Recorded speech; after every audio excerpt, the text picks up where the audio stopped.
Hello student, I hope you all are good. Today we are going to read about our chapter number 4 and the chapter number 4 is the cell, its structure and function. So this is the chapter name, um, the cell, its structure and function. तो chapter में हमने पढ़ना क्या है, sales के बारे में पढ़ना है, इसका स्ट्रक्चर की ये कैसी इसकी बनावट है और क्या इसके काम होते हैं। जो सेल है वो हमारे लाइफ की सबसे छोटी जो इकाई होती है उसको बोलते हैं सेल, कोशिका इसको हिंदी में बोलते हैं। तो इसकी बनावट कैसी है और इसके क्या क्या काम होते हैं, तो ये चैप्टर का नाम है। चैप्टर में पढ़ना क्या है, सेल्स के बारे में पढ़ना है, कोशिका के बारे में, सेल डिवीजन एंड ग्रोथ, कि जो सेल है वो डिवाइड कैसे होता है, एक सेल से दो सेल कैसे बनते हैं और ग्रोथ कैसे करता है cell. Comparison between plant and animal cells, animal cells और प्लांट सेल्स के बीच में जो कंपैरिजन है वो पढ़ना है।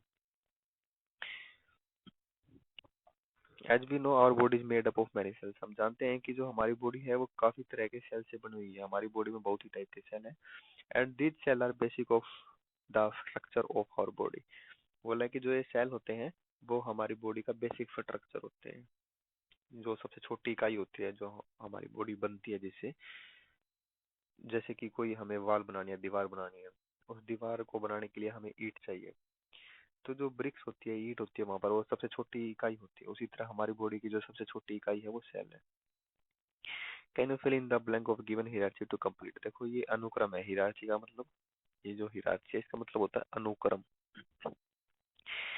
जो सेल्स हैं, बहुत सारे सेल्स मिलते हैं तो वहां पर एक टिश्यू बनता है, और बहुत सारे टिश्यू मिलते हैं तो वहां पे बनता है कोई ऑर्गन, और बहुत सारे ऑर्गन मिलने पर बनता है ऑर्गन सिस्टम। और जब सारे के सारे बॉडी के ऑर्गन सिस्टम मिलते हैं तो वहां पे ऑर्गेनिज्म मिलता है। ऑर्गेनिज्म होता है कोई जीव। नीचे भी दिखा रखा है, देयर आर सेल, सेल से टिश्यू बनता है और काफी सारे टिश्यू बनने से वहां पर ऑर्गन, और काफी सारे ऑर्गन इकट्ठा होते हैं तो ऑर्गन सिस्टम, और ऑर्गन सिस्टम से ऑर्गेनिज्म।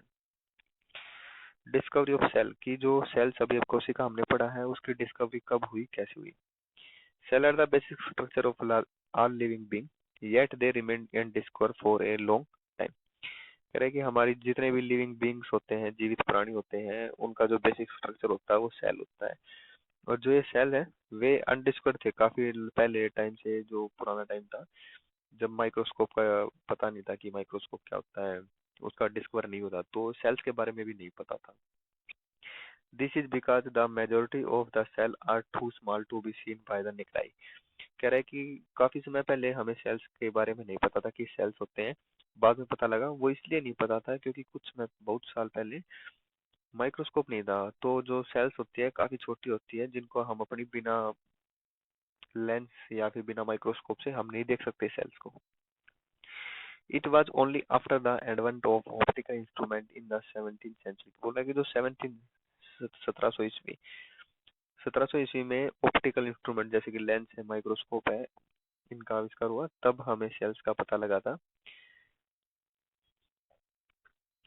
साइंटिस्ट का नाम है रॉबर्ट हुक, जिसने सेल्स की डिस्कवरी की थी। was the first scientist who observed the slice of cork through his self designed microscope, बोल रहा है जी रॉबर्ट हुक है, उसने सेल्फ डिजाइन माइक्रोस्कोप, उसने माइक्रोस्कोप बनाया और एक पेड़ की कोर, कोर्क होता है बक्कल, पेड़ के बक्कल को उसने माइक्रोस्कोप से नीचे ऑब्जर्व किया 1665 में। बारकोफ्टर ये लिखा। तो जो डायग्राम है ये तो रॉबर्ट हुक का है, और जो ये जो डायग्राम है ये सेल्स का डायग्राम है, ये छोटे छोटे सेल्स है। बोल रहा है कि जो सेल्स है वो हनीकॉम्ब, मधुमक्खी का छत्ता होता है वैसे दिखाई देते हैं sales. He observed honeycomb-like structure consist of little compartment in latent cells means in little room, बोल रहा है कि जो हनीकॉम्ब का जो जैसा स्ट्रक्चर था वैसे सेल्स होते हैं, और बोल रहा है कि सेल्स को लैटिन में एक लिटिल रूम, एक छोटा सा कमरा बोलते हैं सेल्स को। It was later explain that these compartment were actually dead cell bound by the cell wall. फिर उसने बाद में बताया कि जो ये सेल्स है वे डेड है, मरे हुए हैं। जो सेल्स है वो डेड हुए। वो अच्छा, वे डेड क्यों है, वो इसलिए है क्योंकि वहां पर जो ऑब्जर्व कर रहा था बार्क ऑफ ट्री था, ट्री का बकल था, और जो बार्क ऑफ ट्री होता है वहां पर डेड सेल होते हैं। काफी सारी सेल्स ऐसे होते हैं जो डेड होते हैं और काफी सारे ऐसे होते हैं जो लिविंग होते हैं। So the first topic of our chapter, the cell. We know that living organism, are made up of cells. हम जानते हैं कि जो लिविंग ऑर्गेनिज्म होते हैं वो सेल से बने होते हैं, made of cell. These cells are some basic structure yet they are different with respect to their number, shape and size। बोल रहा है कि जो ये सेल्स हैं, काफी सारे सेल होते हैं, लेकिन जो ये स्ट्रक्चर बनाते हैं वो भी अलग अलग होता है स्ट्रक्चर। तो जितने भी स्ट्रक्चर है हमारी बॉडी के, जैसे कि टीथ है, हेयर है, आईज है, नोज है, स्किन है, बोन है, वो सभी सेल से बनी होती है, लेकिन सबकी बनावट और शेप अलग अलग होती है। क्यों? क्योंकि जो सेल्स है उनके भी साइज अलग अलग होते हैं, शेप अलग अलग होते हैं, नंबर। कुछ सेल ऐसे होते हैं जो बहुत ज्यादा क्वांटिटी में हमारी बॉडी में होती है, कुछ सेल्स ऐसे होते हैं जिनकी क्वांटिटी कम होती है। Variation in cell number, shape and size in living organism. Cell number, an amoeba and an earthworm are of different size. देखो सेल नंबर के बारे में डिस्कस कर रहा है कि कितनी क्वांटिटी में, कितनी संख्या में सेल प्रेजेंट होती है ऑर्गेनिज्म में। पहले इसने एग्जांपल लिया अमीबा का, जो कि पॉन्ड में रहता है। एन अर्थवर्म केचुआ होता है। एक बोल रहा है कि इनका जो साइज है वो अलग अलग है। अमीबा काफी छोटा होता है, माइक्रोस्कोप के बिना हम नहीं देख सकते। अर्थवर्म बड़ा होता है, जिनको हम नेक्ड आई से देख सकते हैं। The difference in size of the organism is due to the number of cell present in them. अब बोल रहा है कि जो इनका साइज में अलग है, अमीबा छोटा होता है, काफी छोटा, बहुत ही ज्यादा छोटा, और अर्थवर्म है वो बड़ा होता है। वो जो साइज का डिफरेंस वो क्यों है? क्योंकि उनमें जो नंबर ऑफ सेल प्रेजेंट है, कितनी संख्या में सेल प्रेजेंट है। While amoeba is a living organism consist of single cells. देखो बोल रहा है कि जो अमीबा होता है उसमें एक ही सेल प्रेजेंट होता है, सिंगल सेल। और जो अर्थवर्म है उसमें मिलियन ऑफ सेल, कई लाखों सेल प्रेजेंट होती है। Hence, on the basis of the cell number, living organism can be classified into two category। अब बोल रहा है कि जो सेल नंबर है, कितनी संख्या में सेल प्रेजेंट है, इसके बेसिस पर हमने ऑर्गेनिज्म को दो भागों में बांट रखा है। एक यूनिसेलुलर और दूसरा मल्टीसेलुलर। दो पार्ट में डिवाइड कर रखा है। लिविंग ऑर्गेनिज्म को दो पार्ट में डिवाइड कर रखा है, यूनिसेलुलर और मल्टीसेलुलर। तो जो सिंगल सेल्स यूनिसेलुलर भी होते हैं, जिसमें यूनि का मतलब होता है एक, सेलुलर सेल जिनके अंदर एक ही सेल प्रेजेंट होते हैं उनको बोलते हैं सिंगल सेल्स वाले, और इसके एग्जांपल है अगलेना, amoeba and paramecium. Multicellular जिसमें काफी टाइप के सेल प्रेजेंट होते हैं, उसके एग्जांपल है human being, bird and animals. तो ये सेल नंबर था। उसके बाद है सेल शेप। सेल की शेप पढ़नी है यहाँ पर हमें कि शेप, आकार कैसा है सेल का, कोशिका का आकार।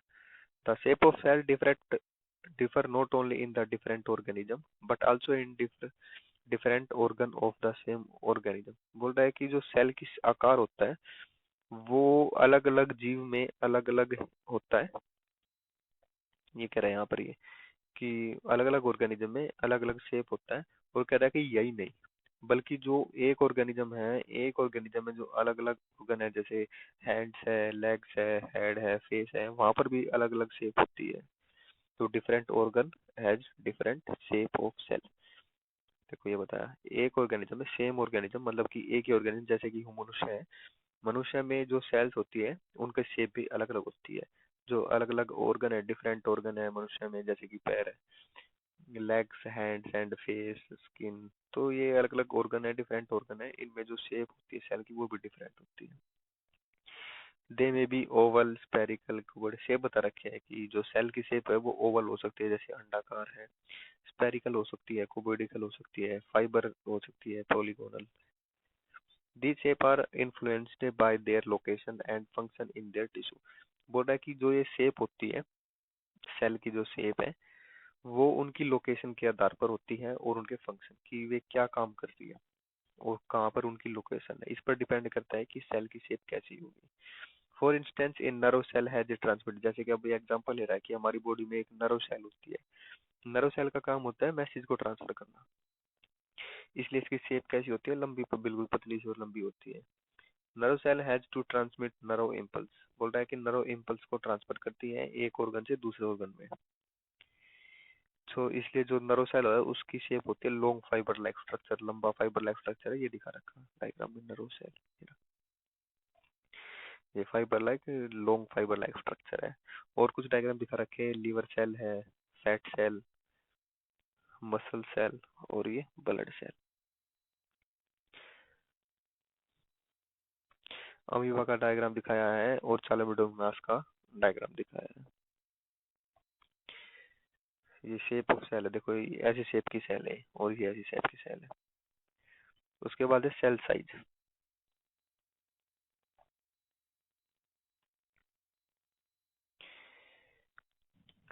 सेल वेरी इन साइज, बोल रहा है कि जो सेल्स और कोशिका होती है उनका साइज भी अलग अलग होता है।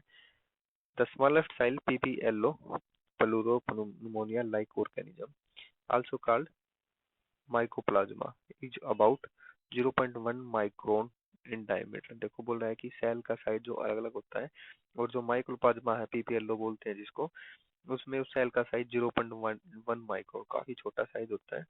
और माइक्रो को म्यू से लिखते हैं, ये म्यू का साइन है।